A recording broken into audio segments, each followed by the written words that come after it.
చాలా టేస్టీగా, సింపుల్‌గా అప్పటికప్పుడు ఏదైనా స్వీట్‌ని ప్రిపేర్ చేసుకోవాలి అనుకున్నప్పుడు ఒకసారి ఇలా బాదుషాని ట్రై చేసి చూడండి. చాలా టేస్టీగా ఉంటాయి. చాలా సింపుల్‌గా అయిపోతుంది.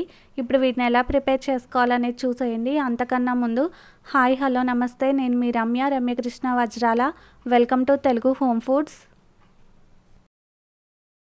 ఈ బాదుషాని ప్రిపేర్ చేసుకోవడం కోసం ఫస్ట్ ఒక బేషన్ని తీసుకొని అందులోకి ఒక 2 కప్స్ వరకు మైదా పిండిని వేసుకోవాలి.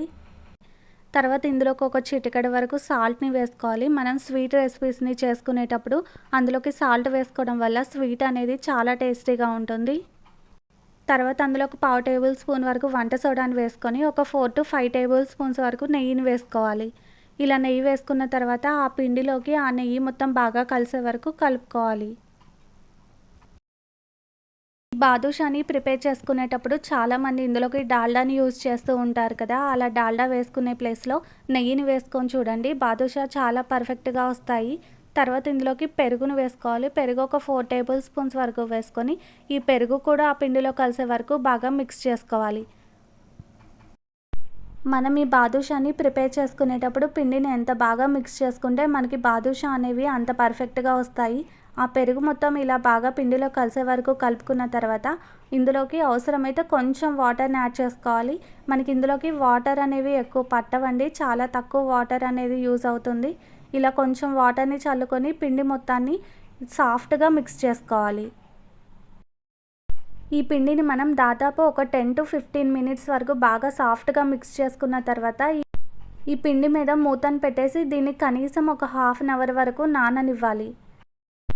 ఈ పిండిని మనం ఒక 15-20 మినిట్స్ వరకు అలా నానిన తర్వాత కలపాల్సిన అవసరం ఏం లేదండి. వీటిని మనం డైరెక్ట్‌గా బాదుషాల్ని ప్రిపేర్ చేసుకోవచ్చు.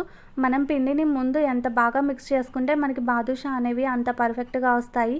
ఇది నానేలోపు మనం పాకాన్ని ప్రిపేర్ చేసుకుందాం. దానికోసం స్టవ్ మీద ప్యాన్ పెట్టి పంచదారని వేసుకోవాలి. మనం ఏ కప్పుతో అయితే మైదా పిండిని తీసుకున్నామో అదే కప్పుతో ఒక 2 కప్స్ వరకు పంచదారని వేసుకోవాలి. తర్వాత ఒక హాఫ్ కప్ వరకు వాటర్‌ని వేసుకొని ఈ పంచదార మొత్తం బాగా కరిగి రోలింగ్ బాయిల్ వచ్చే వరకు మరిగించుకోవాలి. మనకి బాదుషా ప్రిపేర్ చేసుకునేటప్పుడు మనకి పంచదార అనేది ముదురు పాకం రావాల్సిన అవసరం ఏం లేదండి. లైట్‌గా లేత తీగ పాకం వస్తే సరిపోతుంది. అలా వచ్చే వరకు ఈ పాకాన్ని మరిగించుకోవాలి. మనకి ఇదంతా బాగా తీగ పాకం వచ్చిన తర్వాత ఇందులోకి యాలకుల పొడిని వేసుకొని తర్వాత మనకి పాకం అనేది చిక్కపడకుండా ఉండడం కోసం ఇందులోకి లైట్‌గా నిమ్మరసాన్ని వేసుకొని మొత్తాన్ని కలుపుకొని పక్కన పెట్టుకోవాలి.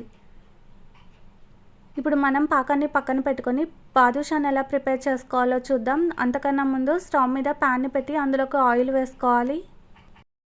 ఇలా ప్యాన్లోకి ఆయిల్ వేసుకొని స్టవ్ని లో ఫ్లేమ్లోకి అడ్జస్ట్ చేసుకొని నిదానంగా వేడవ్వనివ్వాలి.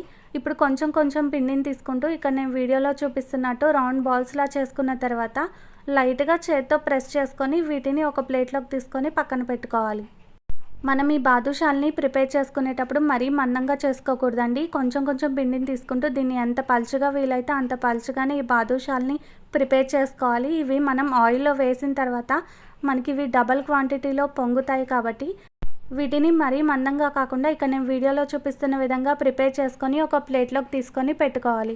ఇలా బాదుషాలన్నీ ప్రిపేర్ చేసుకున్న తర్వాత మనకి ఈ ఆయిల్ అనేది బాగా హీట్ అవ్వకూడదు.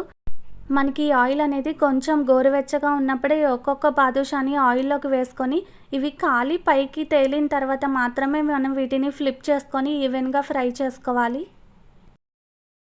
ఇలా స్టవ్ని లో టు మీడియం ఫ్లేమ్లోకి అడ్జస్ట్ చేసుకొని ఈ బాదుషాలన్నీ ఒకవైపు కాలి గోల్డెన్ బ్రౌన్ కలర్ వచ్చిన తర్వాత రెండో వైపుకి కూడా ఫ్లిప్ చేసుకొని అటు కూడా ఈవెన్గా ఫ్రై చేసుకోవాలి.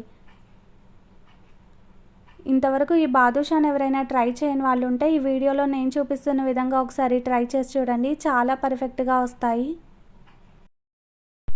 ఈ బాదుషాలని ఫస్ట్ టైం ఎవరైనా ట్రై చేస్తున్నా సరే చాలా పర్ఫెక్ట్గా వస్తాయి. ఇవి ఇలా మంచి గోల్డెన్ బ్రౌన్ కలర్ వచ్చిన తర్వాత వీటిని ఆయిల్లో నుంచి తీసుకొని మనం ముందుగా పాకంని ప్రిపేర్ చేసి పెట్టుకున్నాం కదా, ఆ పాకంలోకి బాదుషాని మొత్తాన్ని వేసుకోవాలి. మనకి పాకం అనేది కొంచెం గోరువెచ్చగా ఉన్నప్పుడే మనం ఈ బాదుషాలన్నిటిని వేసుకొని మొత్తాన్ని ఒకసారి బాగా కలిపిన తర్వాత మూతను పెట్టేసి ఒక 15-20 మినిట్స్ వరకు అలా వదిలేయాలి. ఈలోపు మిగిలిన బాదుషాలను కూడా ఇలానే డీప్ ఫ్రై చేసుకొని వీటిని కూడా ఆ పాకంలోకి వేసుకోవాలి. ఇలా ఒక 20 మినిట్స్ తర్వాత వీటన్నిటిని మనం ఒక బౌల్లోకి తీసుకొని సర్వ్ చేసుకుంటే ఈ బాదుషా మనకి లోపల జ్యూసీగా సాఫ్ట్గా చాలా టేస్టీగా ఉంటాయి. వీడియో నచ్చితే తప్పకుండా ఒక లైక్ చేసి మీ ఫ్రెండ్స్కి రిలేటివ్స్కి షేర్ చేయండి.